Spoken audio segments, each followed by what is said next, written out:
नमस्ते dear students, welcome to all. स्वागत है आप सभी का पीटी एजुकेशन पे एक बार फिर से। प्रेस इंफॉर्मेशन ब्यूरो एनालिसिस का एक और सेशन नंबर है ये हमारा 21। तो 21 सेशन आज के मिला के 20 में आपको ऑलरेडी दे चुका हूँ। आज का मिला के हो जाएगा 21 सेशन। 21 सेशन आपको कैसे लगे ज़रूर बताइएगा। यूपीएससी के लिए बहुत रेलिवेंट है प्रेस इंफॉर्मेशन ब्यूरो, और इसका जो कलेक्शन है वो कहीं मिलता नहीं है। तो जनरली क्या है कि पीटी एजुकेशन की पूरी एक प्लेलिस्ट है, इस पे आप इसको देखिए, आराम से फॉलो कीजिए और बिल्कुल इसका पूरा यूज उठाइए। Make the most use of it. आज की जो हमारी 6 स्टोरीज हैं, सबसे पहले बात करेंगे AEO प्रोग्राम। उसके बाद एग्रीकल्चर मीट हुआ है भारत और EU के बीच में, यूरोपियन यूनियन। उसमें क्या क्या वार्तालाप हुई इसको देखेंगे। भालिया वीट, इसको GI टैग मिला हुआ है, इस पे बात करेंगे। साथ ही साथ सिलम्बम, क्या होता है silambam. Department of public enterprises में कुछ हलचल हुई है, उस पर बात करेंगे। And 3 tiger reserves in Rajasthan, और राजस्थान में 3 टाइगर रिजर्व बनाने की बात की गई। और लास्ट में MCQs फॉर प्रैक्टिस। चलिए शुरू करते हैं। अपना ये पूरा फॉर्मेट रहता है ऐसे ही। सबसे पहली स्टोरी है हमारी ऑथोराइज्ड इकोनॉमिक ऑपरेटर्स। अब देखिए क्या है कि हाल फिलहाल में जो CBIC है, यानी कि central board of indirect taxes and custom, उन्होंने AEO एप्लीकेशंस के लिए ऑनलाइन फिलिंग जो है वो स्टार्ट कर दी है। अब AEO क्या है? Authorised economic operators. तो ऑथोराइज्ड मतलब एक तरीके से अधिकार, ऑथोरिटी। इकोनॉमिक आर्थिक मतलब अर्थव्यवस्था से रिलेटेड, एंड ऑपरेटर मतलब इसमें क्या क्या होंगे। तो AEO programme aims to secure and facilitate global trade and also enhance international supply chain security along with the movement of goods. तो ये प्रोग्राम दोस्तों क्या करता है कि जो ग्लोबल ट्रेड है, सही तरीके से ट्रेड हो, सिक्योर ट्रेड हो, किसी के साथ कोई धोखाधड़ी ना हो, और जो सप्लाई चेन है, ग्लोबल सप्लाई चेन, राइट, उसमें किसी भी तरीके की बाधा ना आए, जो मूवमेंट ऑफ गुड्स वगैरह वो सब चलते रहे। तो इस पे ये प्रोग्राम जो है पूरा ध्यान देता है। ये प्रोग्राम आता किसके अंदर है? तो वर्ल्ड कस्टम ऑर्गेनाइजेशन ने सेफ फ्रेमवर्क जो है एक बार लॉन्च किया था, उसके तहत इस प्रोग्राम को लॉन्च किया गया था, AEO, राइट। भारत भी इससे जुड़ा हुआ है। 2011 में ये प्रोग्राम भारत में जोड़ा गया था as a pilot based project. जिसको AEO का स्टेटस मिलता है वो एक तरीके से सिक्योर ट्रेडर है एंड रिलायबल ट्रेडिंग पार्टनर है। जैसे आप कहीं पे देखते हैं ना कि आप जैसे मान लीजिए आप रूम देखने के लिए गए, रूम रेंट पे लेने के लिए गए, तो अगर आप ऑनलाइन सर्च कर रहे हैं तो उसमें बहुत सारे धोखाधड़ी भी हैं, तो फिर वहां पे लिखा था verified.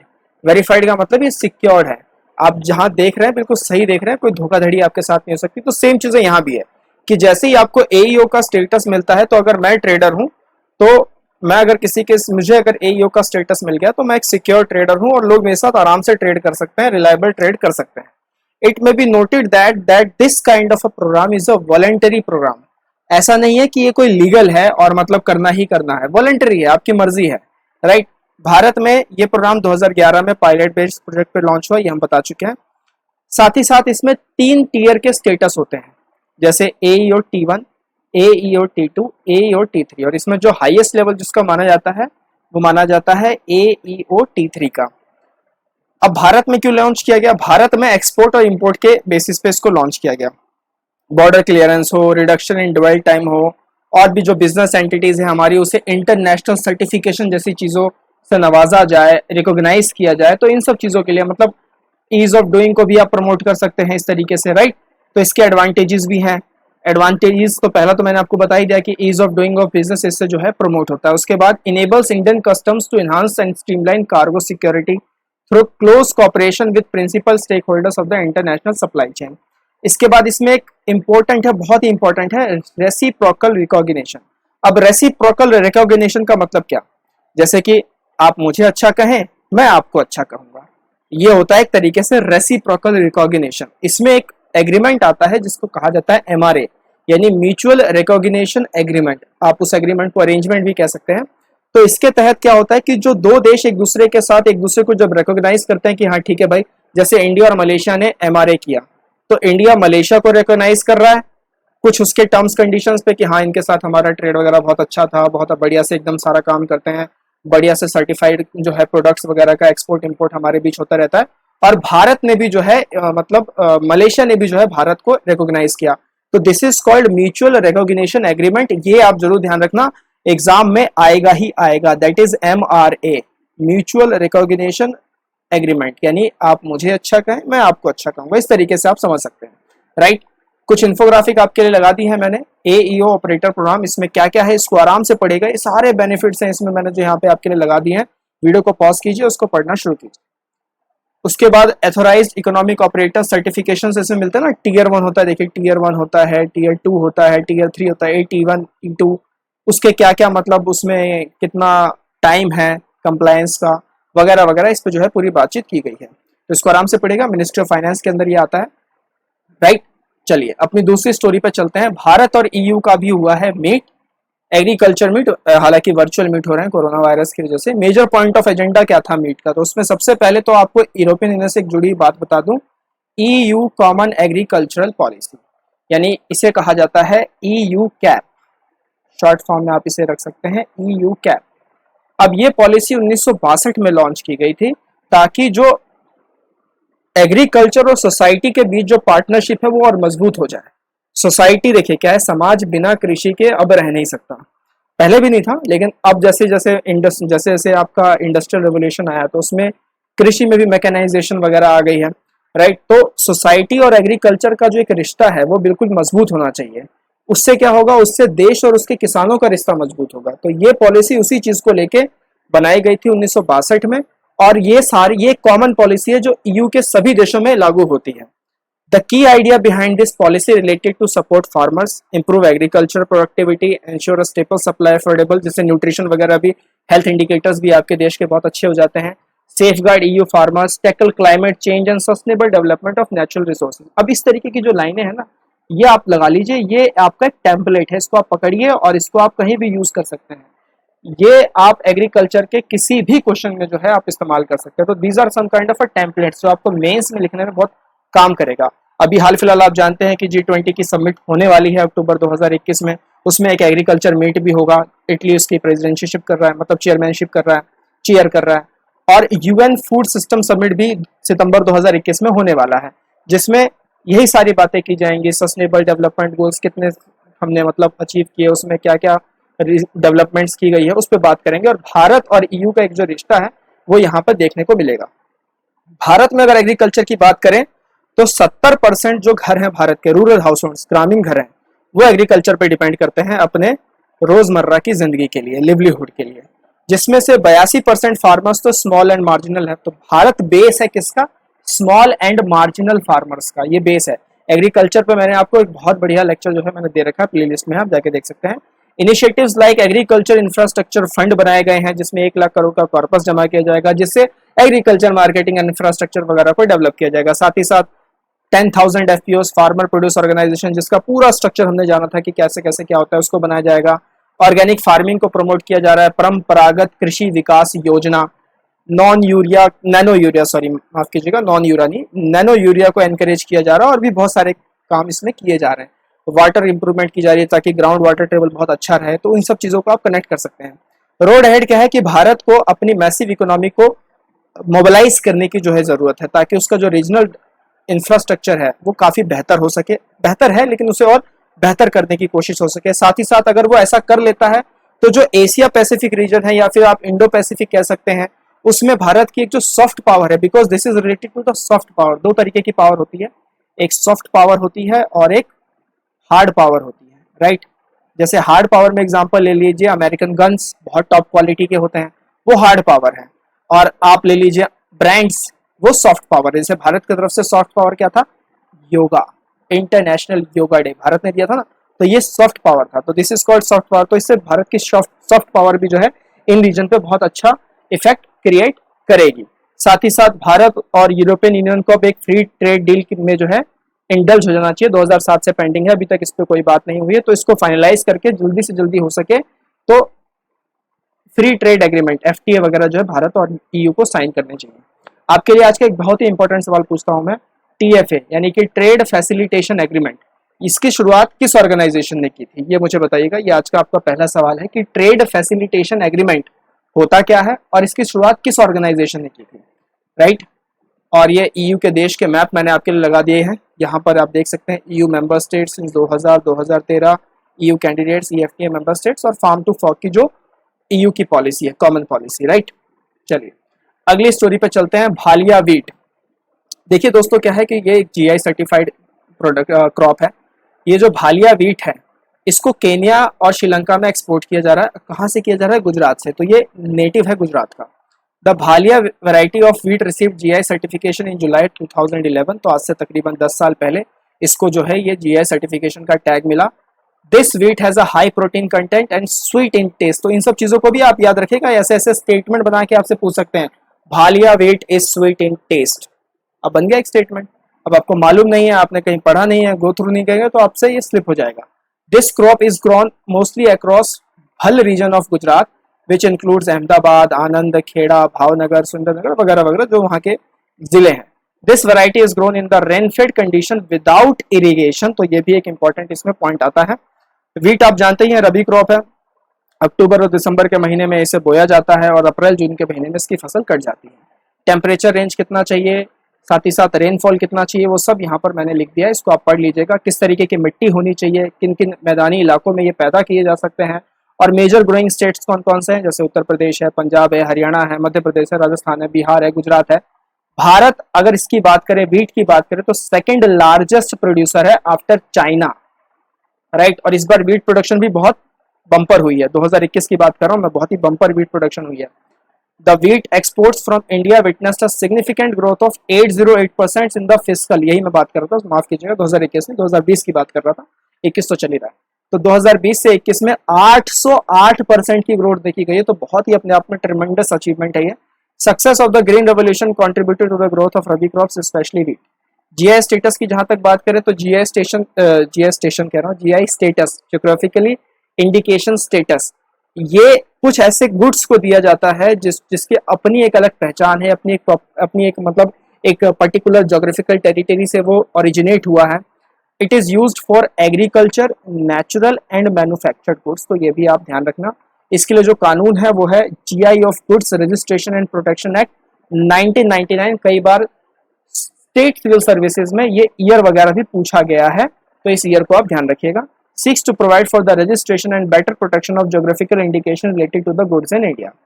The registration of a geographical indication is valid for 10 years, 10 साल के लिए ये वैलिड होता है, और टाइम टू टाइम जो है आप इसे रिन्यू कर सकते हैं। It is also a part of WTO's trade related aspects of intellectual property rights, trips.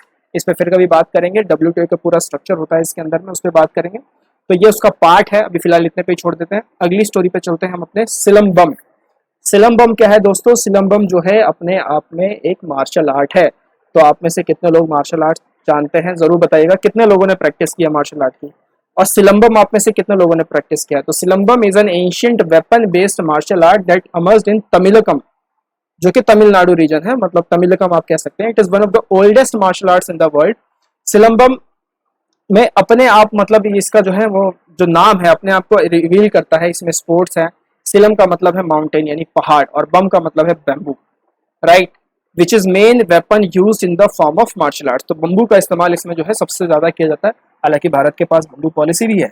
It is closely linked to Kerala martial art Kalaripayattu. तो कलरीपयट्टू आप में से कितने लोगों ने प्रैक्टिस की है? मैं अपनी जानकारी के लिए बता दूं कि जब मैं कॉलेज में था तो मैं कलरी प्रैक्टिस करता था, लेकिन ज्यादा समय के लिए मैं इसे प्रैक्टिस में नहीं ला पाया। लेकिन मैंने इसकी बेसिक फाउंडेशन ट्रेनिंग जो है वो ली हुई है, और अपने आप में बहुत ही ब्रिलियंट मतलब ये एक आर्ट है। इसमें जो आपकी फ्लेक्सिबिलिटी जो खुलती है और जिस तरीके से आपको जंप्स वगैरह कराए जाते हैं, तो आप जो है बिल्कुल मतलब अपने आप में एक एक्रोबैट बन जाते हैं, यानी जिम्नास्टिक वगैरह भी आप कर सकते हैं बहुत अच्छे से, अगर कोई से बहुत बढ़िया तरीके से अगर 5-7 साल अगर प्रैक्टिस करे तो। मैंने तो खैर 3-4 महीने की थी। फुट मूवमेंट्स आर की एलिमेंट्स टू द सिलबम, ऐसा कलरीपयट्टू में भी होता है, उसमें भी फुट मूवमेंट जो है बहुत ज्यादा जरूरी होती है। एंड कुट्टा वरिसई यानी एम्प्टी हैंड वर्जन, मतलब आप जब सीखते हैं तो बम्बू के साथ थोड़ी ना सीखेंगे, पहले आप जो है हाथों को रिफ्लेक्स करना की कोशिश करेंगे, सीखेंगे कि किस तरीके से पोजीशन बनाना है, गेस्चर किस तरीके से रखना है। तो this is called Kutta Varisai. There are 16 movements needed to master the movement of the foot to keep pace with the movement of the stick. Main goal क्या होता है कि अपने आप को डिफेंड कर सकें, ताकि जितने भी लोग हैं अगर वो आर्म्ड पोजीशन में है तो आप अपने आप को डिफेंड कर सकते हैं। इसकी ओरिजिन की अगर हम बात करें तो ये लगभग 1000 BC के आसपास में ओरिजिनेट हुआ है bye sage Agastya Munivar. Silappatikaram and many other works of Sangam literature में आता है, जैसे एट्टुट हो गई, टोलकपियम, ये सब संगम लिटरेचर से आते हैं। तो उसमें से एक ये भी है शिल्पदिक्रम। mentions about the practice and its date back to the 2nd century BC, whereas oral folk tales trace its back even further, around 7,000 years. But according to the recent surveys and archaeological excavation, it has been confirmed that syllabum was practiced from at least 10,000 BC. तो 1000 BC नहीं, 10,000 BC के आसपास से इसे practice किया जा रहा है, ऐसा कुछ आर्कियोलॉजिकल एक्सकवेशंस का कहना है, राइट। इस चीज को वॉरफेयर में इस्तेमाल किया गया था। बहुत सारे साउथ इंडिया के जो रूलर्स थे उन्होंने इस चीज को इस्तेमाल किया था, खासकर the soldiers of Tamil ruler Veera Pandiya Kattabomman used silambam to the wage war against British colonist, और 18वीं सदी के अंत तक में इसको बैन कर दिया गया था, क्योंकि इसमें बम्बू स्टिक्स की जगह जो है ना फायर आर्म्स वगैरह जो है ना यूज होने लग गए थे, तो इसको बैन कर दिया गया था। कुछ और मार्शल आर्ट से भारत के, गटका जैसे पंजाब से है, पैका उड़ीसा से, थाकता मणिपुर से, चोलिया उत्तराखंड से, पांग लसबोल सिक्किम से, मस्ती युद्ध यूपी से, परी खांडा बिहार से, और मर्दानी खेल महाराष्ट्र से। आप में से कितने लोगों ने इनमें से कौन सा नाम सुना है, जरूर बताइए। कौन सा आपने मार्शल आर्ट प्रैक्टिस किया है, नहीं किया है, क्या इच्छा रखते हैं, जरूर बताइए। अपना अपना एक्सपीरियंस शेयर कीजिए, मजा आएगा सुनने में। हम अगली स्टोरी पे चलते हैं, उससे पहले ये डायग्राम आपके लिए, ये इसी तरीके से प्रैक्टिस किया जाता है।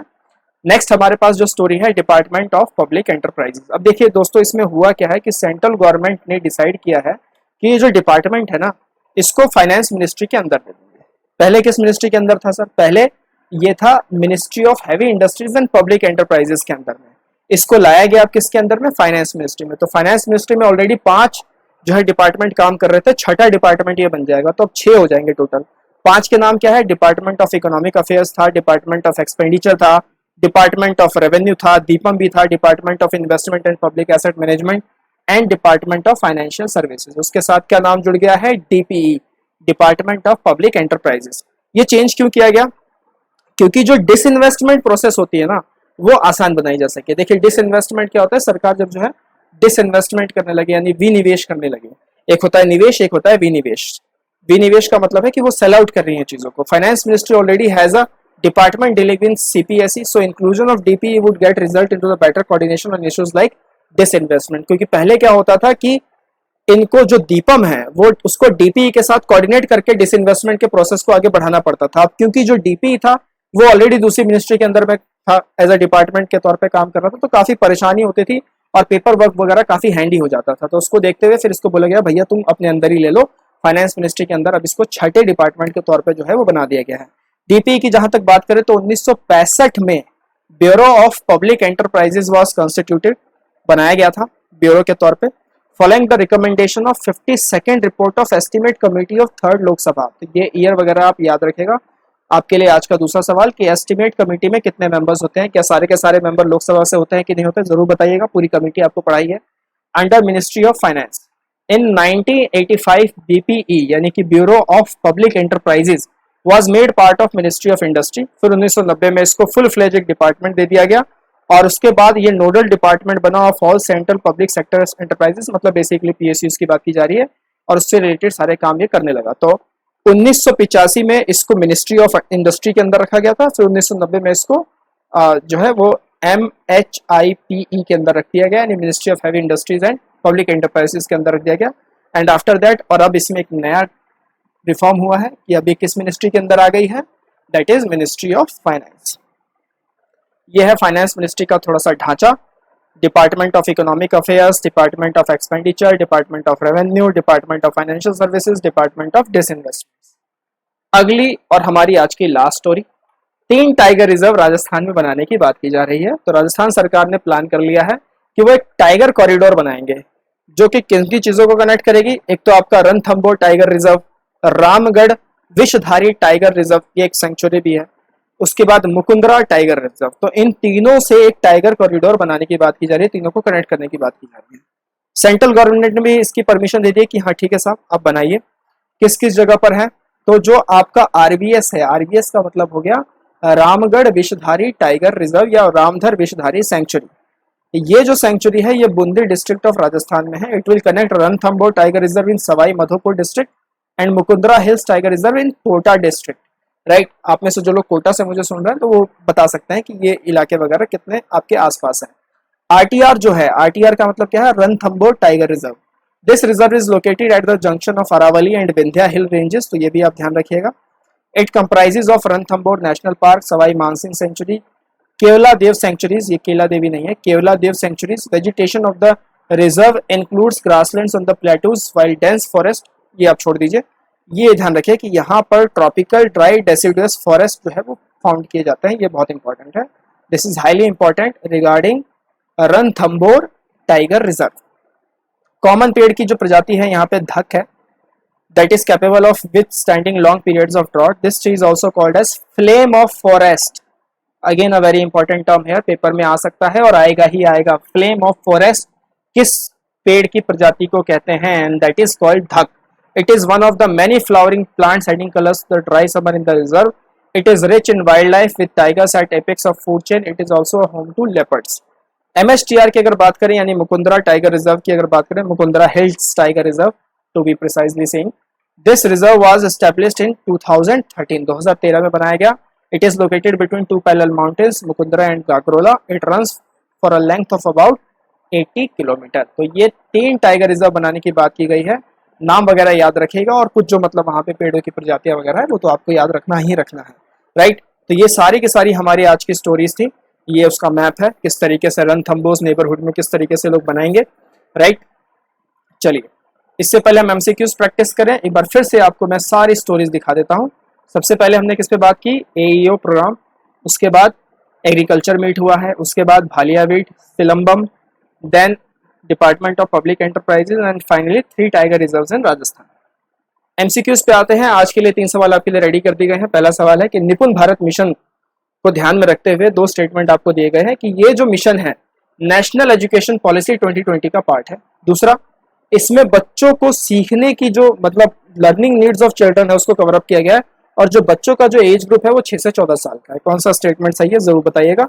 Option A, B, C, D.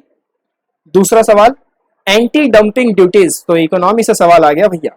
Anti dumping duties के रिगार्डिंग कुछ स्टेटमेंट है। सबसे पहला, these are tariffs levied on the imported goods to offset subsidies made to producers to these goods in the exporting country. दूसरा, directorate general of trade remedies is the apex organisation in India for carrying out investigations and recommending the amount of anti dumping duty. इसमें आपके पास 4 options हैं। इस पे बात हम अगले session में करेंगे। उसके बाद पिलरी कंजर्वेशन रिजर्व, अभी हाल फिलहाल जो है न्यूज में देखा गया, ये कहाँ पर है? महाराष्ट्र, उड़ीसा, मध्य प्रदेश, कर्नाटका। पिछले सेशन के 3 सवाल, एल्सा जो था वो एक तरीके का ट्रॉपिकल स्टॉर्म था जो क्यूबा को हिट कर गया था। तो एल्सा एक तरीके का ट्रॉपिकल स्टॉर्म है जिससे कौन सा देश आहत हुआ? That is Cuba. CoWIN global conclave 2021, इसकी होस्टिंग भारत ने ही की है और प्रधानमंत्री जी ने ही इसको संबोधित भी किया था। Rank of India in cyber security index 2020 by ITU, तो इसमें 10वें पायदान पर भारत रहा। तो ये पिछले सेशन के तीनों के आंसर, राइट। इकोनॉमिक क्रैकर का कोर्स शुरू हो चुका है दोस्तों, आइए, अभी तक ज्वाइन नहीं किया तो ज्वाइन कीजिए, दोस्तों को भी ज्वाइन कराइए। पीटी के सब्सक्रिप्शन कोर्सेज भी ऑन है, इसमें भी आप भाग ले सकते हैं, इसमें भी आप जुड़ सकते हैं। हम लगातार इसी तरीके से मिलते रहेंगे। टिल देन टेक केयर, नमस्ते, जय हिंद।